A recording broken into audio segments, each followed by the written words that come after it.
This is One Sentence News, a daily podcast featuring 3 news stories with a sentence-long summary and 1 sentence of context apiece. I'm Colin Wright.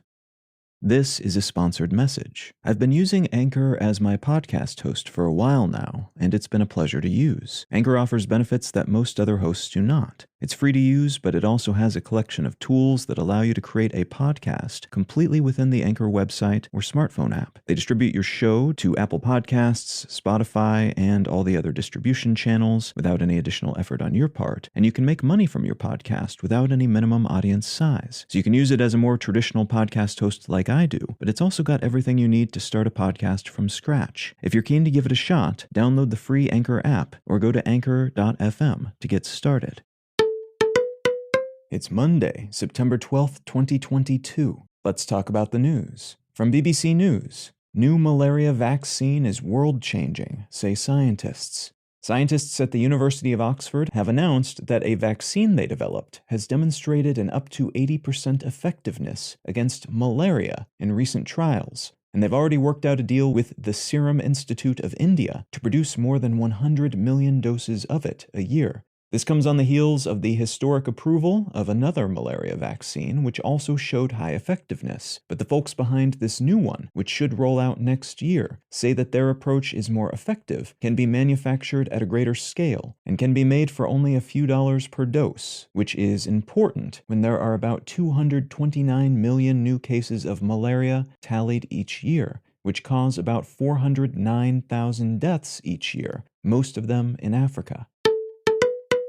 From the Associated Press, Visa, MasterCard, and Amex to start categorizing gun shop sales. The world's biggest payment processors have announced that they'll soon start using a separate categorization for gun shop sales, theoretically allowing regulators and law enforcement entities to track odd patterns in such sales that may portend mass shootings or other gun-enabled crimes. This is sort of an asymmetric win for gun control advocates in the US, as because of the way the legal system and politics work in the country, it's nearly impossible to pass real gun control measures. But this additional metadata attached to payment records could allow some entities to achieve somewhat better gun sales legibility if the data is used appropriately. Gun rights advocates have contended that this is an unfair differentiation, though these payment processors are actually just adopting a new international organization for standardization merchant code, so their application of this new format to their records is unlikely to be directly tied to politics or any kind of ideological stance held by those running these companies. And from the Wall Street Journal, police and car owners wrestle with growing thefts of Kias and Hyundais.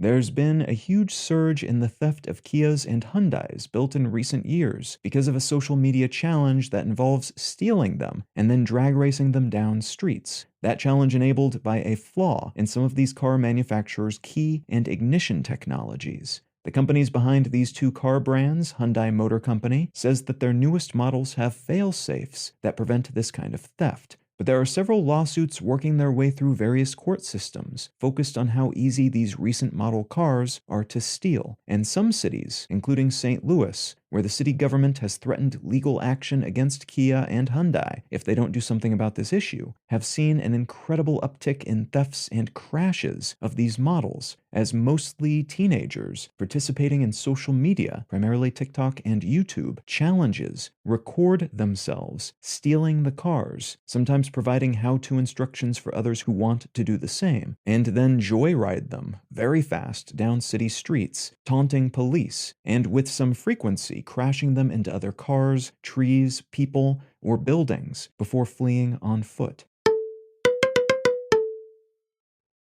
If you're finding some value in One Sentence News, consider leaving a quick review wherever you get your podcasts and or sharing the show with a friend. You can find out more about this show or subscribe to the email version at onesentencenews.com. And you can support this and other related projects, like the Let's Know Things and Brain Lenses podcasts, at understandery.com.